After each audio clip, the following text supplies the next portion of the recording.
Welcome to Babies from Beyond, the podcast that gives all babies a voice, whether they are still in spirit or already earthside. I'm Lauren Dionysius, a former registered NICU nurse turned baby soul communicator, and I'm here to share the wisdom of today's babies to guide you on your motherhood journey.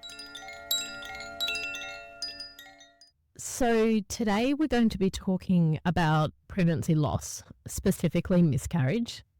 And while I don't really like trigger warnings, to be honest, I do want to honour the sensitivity of this topic because I've come to realise that our triggers are not something to avoid.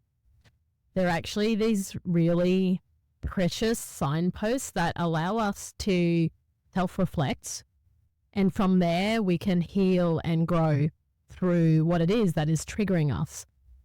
So if this is you, if you have experienced a miscarriage, or I know there's many of you listening who have experienced many miscarriages, then I just want to honour where you're at and to validate your experience, and also to say that there's nothing that I can say that will take that pain away. And there's also nothing really that your baby's soul can say that will take that pain away either. But what I've come to realize is that it's not about taking the pain away. It's not about not feeling sad or hurt or disappointed or frustrated, heartbroken, devastated, all of these things. But what can be helpful is to see another perspective alongside, parallel to your own experience and your own feelings. So let's do this. Let's explore this bigger picture that I've come to realize has been so helpful for so many women when it comes to miscarriage, and just to have a deeper understanding of your baby's view on all of this. After all, your baby is the one that ultimately comes and goes from the earth. So it makes sense that they would have the answers to the questions that you want to know about not only your journey, but their journey as well. So I really hope that this episode can give you a new perspective and perhaps a different understanding of your experience of miscarriage, but also honouring that very real human experience of loss at the same time. And we can hold both. We all have that capacity.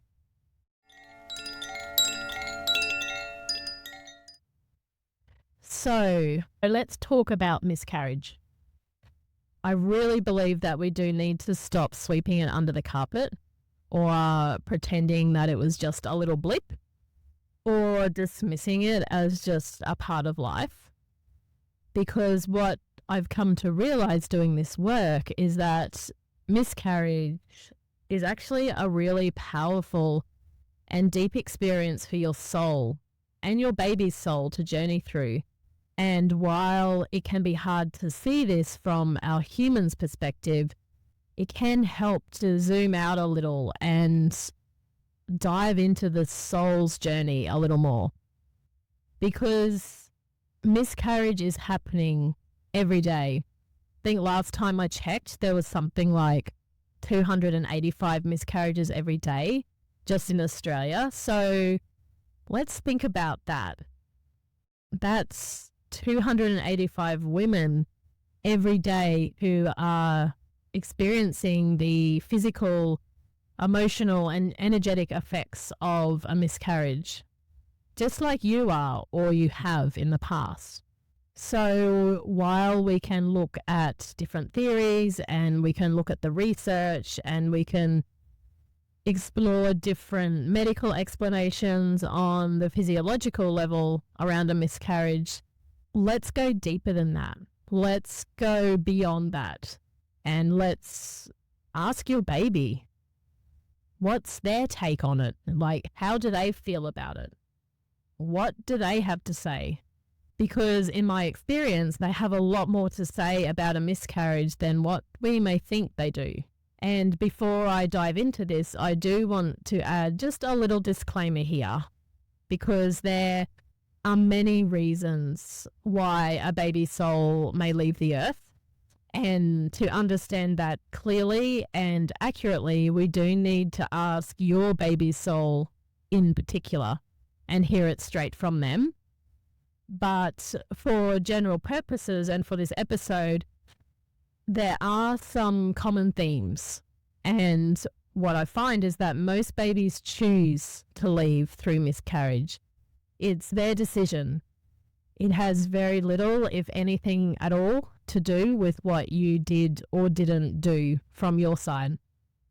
Because I've learned doing this work that you don't have that kind of power to just send a soul back to spirit. There needs to be some kind of mutual understanding or agreement in order for a soul to leave. So if you're interested more in this, I did do another episode just a couple of weeks ago on termination. And in that episode, I talked about how, in my experience, the main difference between a miscarriage and a termination is which soul gets to decide and who makes that ultimate decision. Even though in the bigger picture, in spirit, it is mutual on some level. So in a miscarriage, it's usually your baby's soul who decides.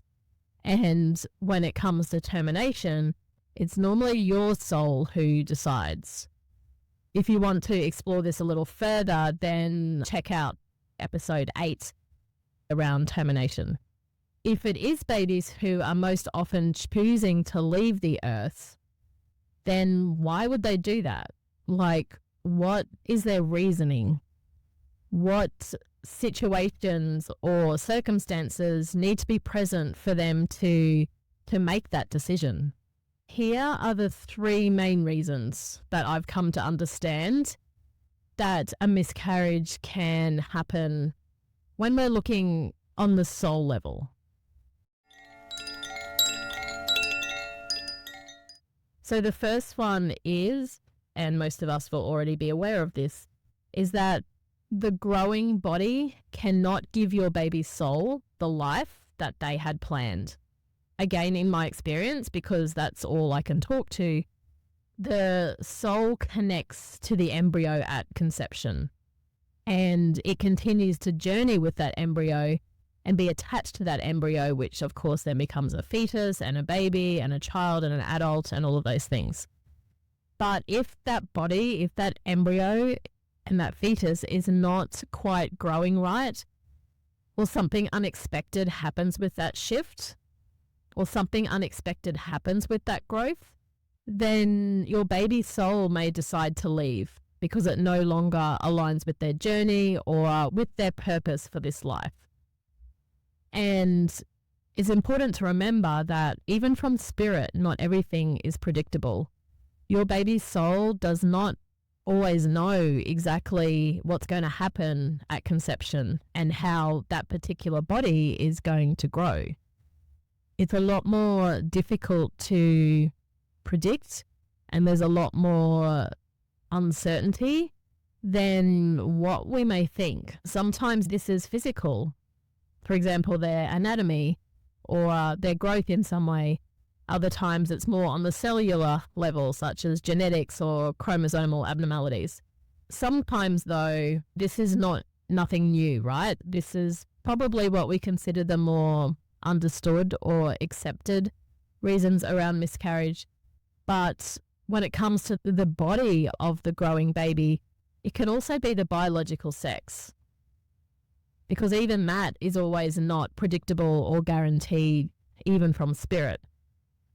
So an example of this is, say that your baby decides, I'm going to be a girl, and that's, for whatever reason, that is the body or the biology that they need for their journey here on earth, for whatever reason. That's a whole other episode. It's not straightforward though. It's not like, okay, I'm going to be a girl, so that's just going to automatically happen. I mean, sometimes it can work that way, but it's not always that straightforward here on Earth. There's always that degree of unpredictability or uncertainty when it comes to the moment that the egg. So if a baby decided that they wanted to be a girl in this life and that embryo turns out to be a boy, then this can be enough for your baby's soul to change their mind and leave through a miscarriage, because that boy body is not going to give them the vehicle that they need. And often when this is the reason for miscarriage, these babies will come back another time and try to come back into that girl body that they need. And sometimes that can take a few goes as well. So that's the first reason, physical and biological.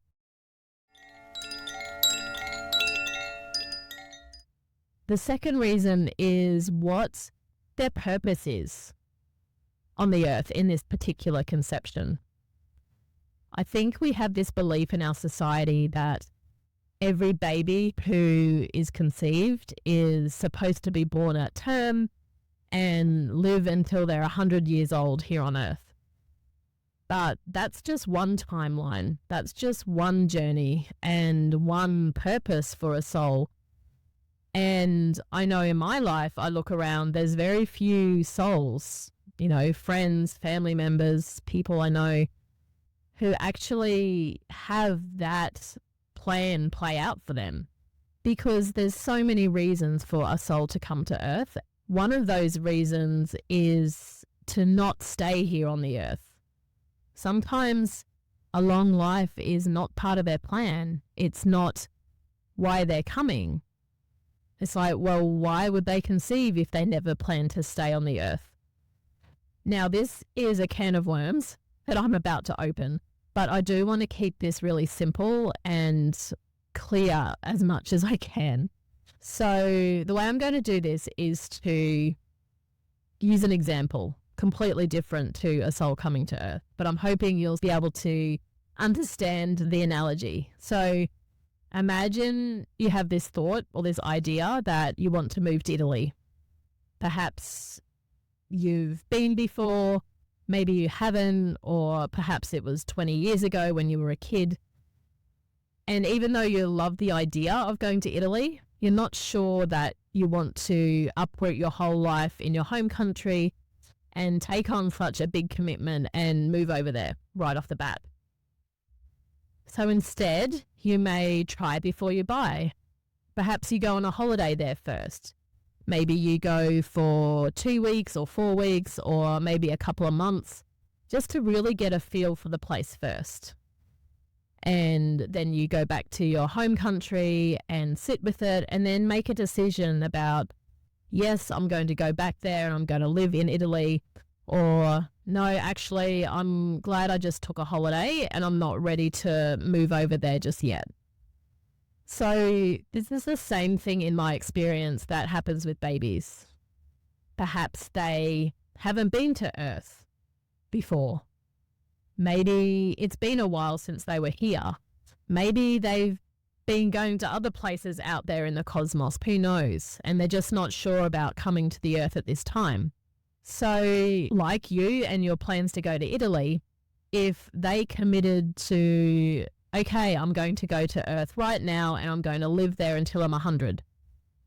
This can be way too intense for them, physically, emotionally, energetically, spiritual, on all levels, to just come to the Earth and stay. That's a really big commitment for a soul.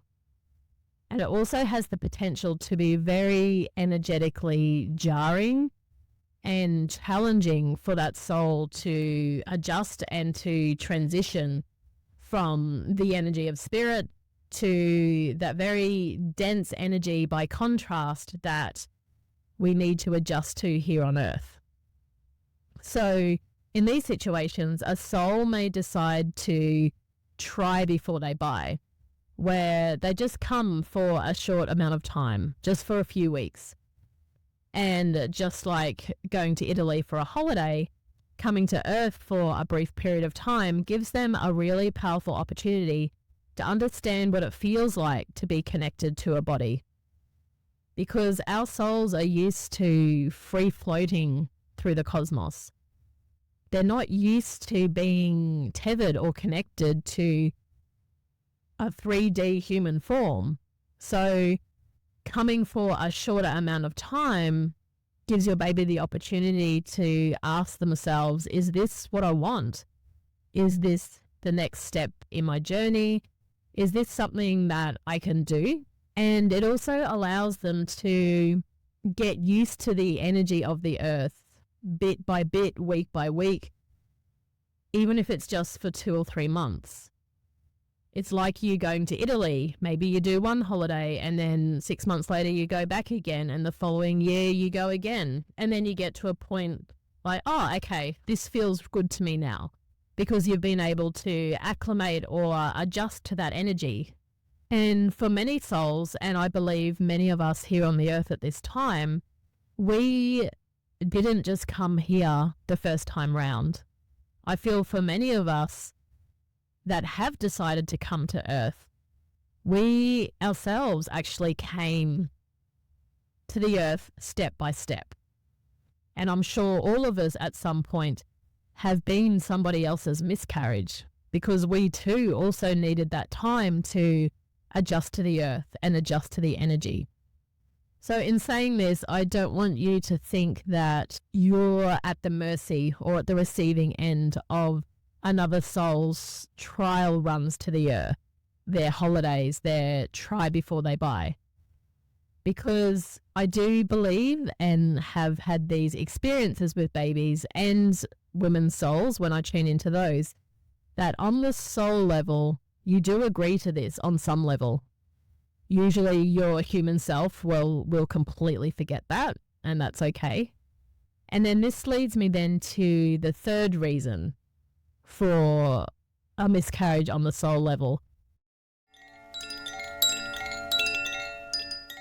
The first, as I mentioned, being the physical body. The second being their purpose and not actually planning to stay.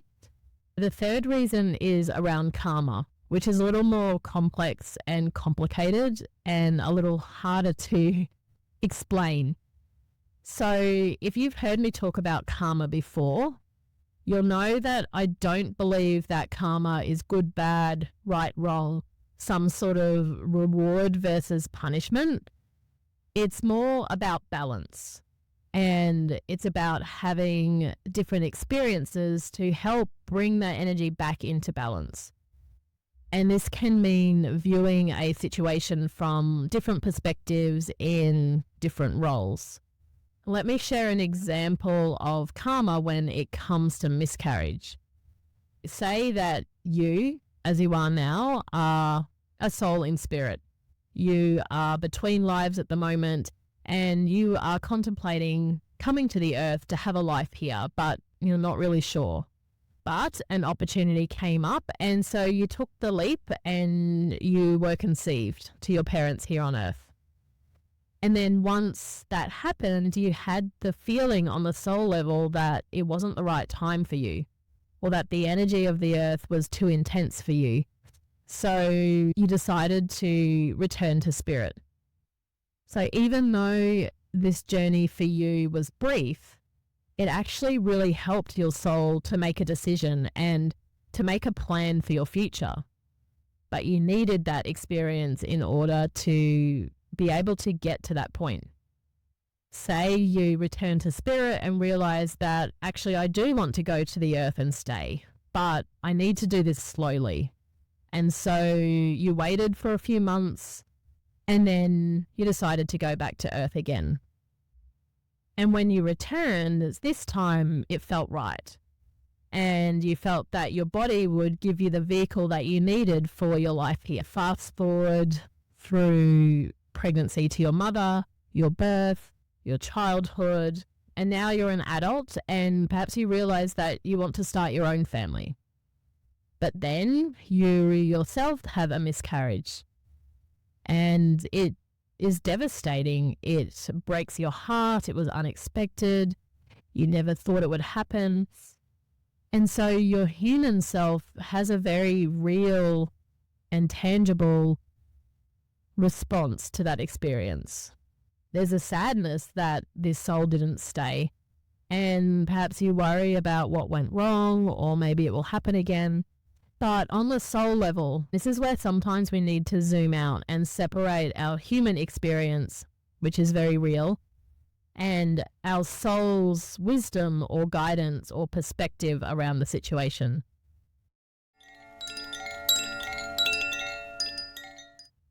When you experience a miscarriage here on earth, the way your soul sees it is that you allowed another soul, just like your own soul did many years ago, to have an experience here on earth, to live out their purpose for this particular time or incarnation, and to make their own decision or their own choice about their life. So you gifted them that same opportunity that your mother may have gifted to you decades earlier when you were making decisions around your own journey to earth.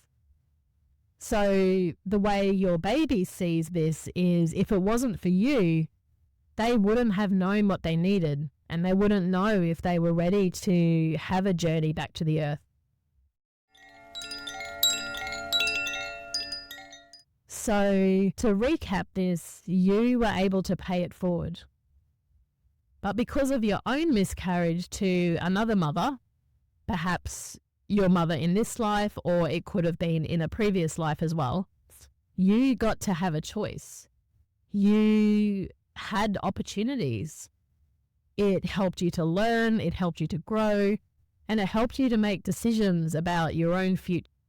So when you did decide to return and stay and start a family of your own when it felt right, you also gifted another soul the opportunity to come and try the earth and make decisions and learn and grow for their own journey ahead. So while this may feel like a stretch, I really do feel that we've all been somebody else's miscarriage at some point along the way in our soul's history, whether it was this life or another life. And while I obviously haven't tapped into everybody, and I don't have proof of that, I do feel strongly that we have all had or needed those opportunities in order to actually make it to Earth eventually, as we are now. This is an example of the karmic cycle playing out, that third reason I mentioned, and also how a miscarriage can be seen as helpful or purposeful to your own soul, while at the same time acknowledging the very real and different experience for your human self. I'm going to leave this episode here because I feel that I could talk about this for hours, but I don't want to open that can of worms too much more at this point.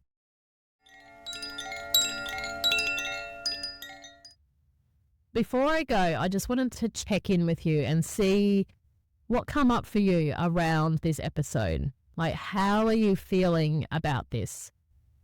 Did something come up for you when you were listening? Did something shift in you? Was there something that resonated or felt true for you? Or was there something that got your shackles up a bit and made you feel a little defensive or resistant? And at the end of the day, I'm not trying to convince you of anything here.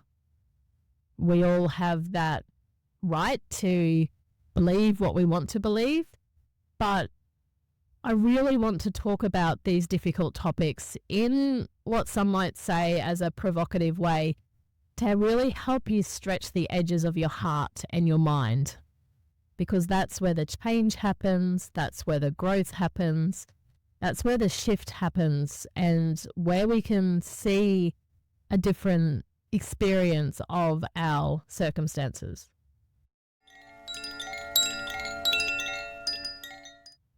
So I really hope that this episode was able to offer you some other perspectives around your own miscarriage journey, and also to help you see that it never was and never will be your fault. There's so much more going on behind the scenes, and remembering that when it comes to miscarriage is most often the soul's decision to leave. I know that this doesn't make it any easier, But hopefully this episode was able to shed some light onto your own miscarriage experiences. Thank you for tuning in to Babies from Beyond. If you've enjoyed this episode, I'd love for you to leave me a review just wherever you listen to your podcasts. Also, head over to Instagram and give me a follow at Born Energy, and check out the show notes for more ways that you can connect with your baby's soul, including one-on-one readings and online programs to support you. Until next time, trust your journey and your baby. Take care.